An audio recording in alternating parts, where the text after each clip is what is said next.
Welcome back to Forza Horizon 5. Today is a very special day because today we have some brand new FH5 gameplay, but more importantly than that, today we finally got our hands on the Forza Horizon 5 full car list. That's not all though, we're also gonna jump into the FH5 single player campaign and talk about some of the game modes and features for that, as well as the expeditions and how those work exactly. However, we're also going to talk about something not so good for Forza Horizon 5. So sit back and relax, this is gonna be a cool video. Real quick though, before we do get too far into today's video, I did want to remind you guys to leave your questions about FH5 in the comments down below, and I'll do my best to ask your questions to the developers. Personally, I really want to know how online is gonna work for FH5. I'm sure we'll get some answers soon, but if you guys have any questions,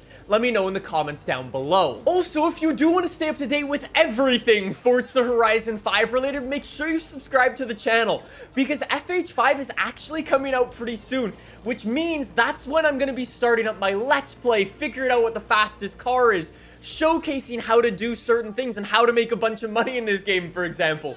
If you want to see any of that, make sure you subscribe to the channel so you don't miss it. Without further ado, let's jump into the Forza Horizon 5 campaign mode.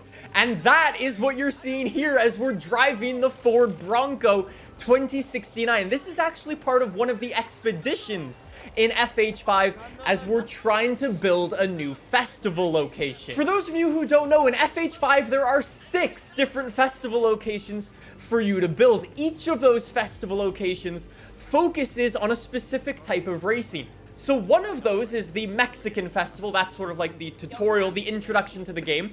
Another one of them is the Apex. That's focused on on-road racing. Another one of them is the Baja festival. That focuses on super intense off-road racing.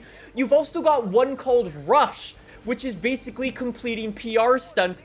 You've even got one for Street Scene, which is like those underground nighttime races. Super cool stuff. Here's the thing though, Forza Horizon 5 is built with freedom in mind, so I might go into Forza Horizon 5 the first time I start up the game and focus fully on the Apex Festival because I like on-road racing. You, though, might jump into the Baja section and complete all off-road stuff. We're gonna be going through the campaign, but experiencing very different things. Anyways, though, long story short, what your goal is in Forza Horizon 5 is to be entered into the Hall of Fame.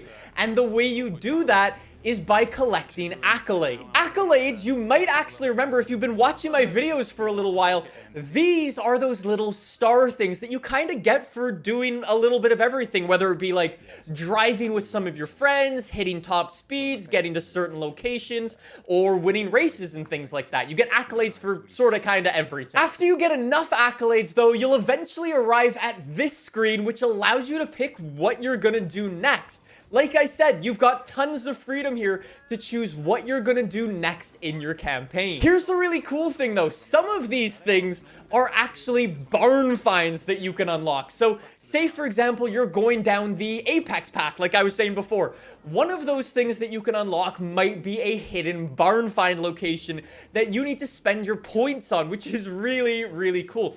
So you might almost want to bank them for certain things. Anyways though, long story short, there are literally thousands of these things to go and unlock. It would probably take hundreds of hours to get them all. But the developers did say for most people to get to the Hall of Fame, it's going to take them from 10 to 20 hours or so, which is pretty good for a campaign mode. Anyways though, you're probably wondering what's going on the screen right now. What exactly is an expedition? Well, an expedition is something that you do when you want to build one of those new festival locations.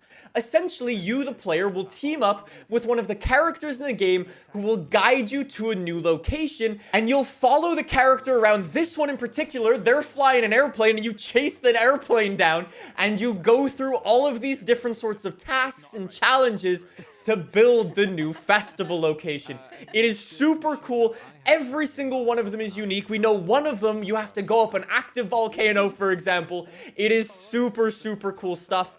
The atmosphere in here is unbelievable. Anyways, though, that's enough about the single-player campaign and the expeditions. Now, I wanted to talk about the Forza Horizon 5 car list. Now, obviously, we don't have time to call out every single car in this game individually. However, right now, if you go over to the AR12 website by clicking the link in the description down below, that is the car list for Forza Horizon 5 as it stands right now. However, it is worth noting that the developers actually said this in regards to this day one car list. They said, we'll be updating the day one car list even after it's been published. There are a few manufacturers that we're expecting to confirm in the near future. So although this is the full car list, it's not the full car list for the game. I don't know why they published it now and not when it was completely ready, but anyways, it gives us a good idea of what cars are actually coming to the game. Double side note, it's also worth noting there is of course going to be post-launch support for Forza Horizon 5. So even if your favorite car isn't in the game right now, it might be added in the future the same way it was added to Forza Horizon 4. Some of my favorite cars though, let's get into these. First of all, Brad DeBirdie cars are returning for Forza Horizon 5. There's actually 3 of them, which I'm really excited about. I love those cars in FH4. I'm glad to see them back. Some fan favorites are back as well, like the Koenigsegg Jesko and the McLaren Speedtail. Both of those are available from day one. Speaking of older Forza games, we get some fan favorites coming back from those. For example, the Toyota FJ40 is finally back, which I love. And there is actually some new stuff on that car list. Obviously, things like the AMG Project 1, the Ford Broncos, and so on. But there is this as well, the Nissan number 23 Rally Raid car, which is super cool. Cannot wait to give this a go. Super interesting vehicle. Overall, though, the car list is pretty similar to what you had in Forza Horizon 4, if I'm honest. You might also be wondering how you buy cars in Forza Horizon 5. Well, we haven't yet seen the auto show in the game. However, we have seen this, which is the car collection screen. The easiest way to describe this screen is like a book of stamps, for example. Essentially, it shows you every single car in the game and if you've unlocked it or not. Here's what's really cool, though. Say, for example, you complete Porsche. You buy every single Porsche in the game. Well, if you do that, you will unlock a special Porsche reward. And this time around, it's a 911 GT3 Forza edition. It's super cool the way this works. There are some notable absences missing from the FH5 car list, and hopefully they'll be confirmed before the game officially comes out. We will have to see. One of those, though, is Peel. The Peel P50 was one of the most popular cars in Forza Horizon 4, and one of 2 things have happened to it. Either A, Forza is waiting to announce the best car for Forza Horizon 5 last, which would make a lot of sense, or 2, there's no Peel in FH5, which would make me very sad. I genuinely can't understand why Peel wouldn't want their cars to be included in the game, so I would imagine we'll see it in the near future, but we will have to see to confirm Peel soon. Eagle Eye viewers might also recognize that the Volkswagen Beetle isn't on this car list, and that's because the developers actually decided to hide barn find cars from this car list, so no spoilers. It's also not confirmed, but the Nissan GTR R34 isn't on the car list either. Maybe that will be a future barn find. Maybe the Peel P50 will be a barn find, but since there were 2 of them in FH5, I don't know. We'll see. That's enough about the FH5 car list. I did want to talk about one more thing, and I have some bad news for you. There will not be a Forza Horizon 5 demo. The developers actually said since this is the biggest Forza Horizon game they've ever made, launching on the most platforms they've ever launched for, they want to use all of the time to nail the game for launch to make it look and play as good as it can. So unfortunately, there won't be a demo for us to mess around with before the game comes out in November, which is really disappointing. I know myself and so many of you guys love to jump into the game and not just go exploring the new map, but get a feeling for the handling, learn the new menus and so on. So it is disappointing that there is going to be no demo for the game. but it's kind of understandable if you consider all of that stuff and everything going on in the world right now and how everyone's working from home. There you go, though. That is everything you need to know about Forza Horizon 5 today. Let me know what your favorite car on the FH5 car list is in the comments down below.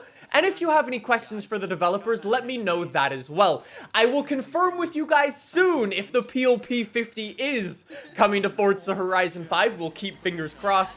Thank you so much for watching. I'll see you guys soon with some more FH5 gameplay. See you then. Bye!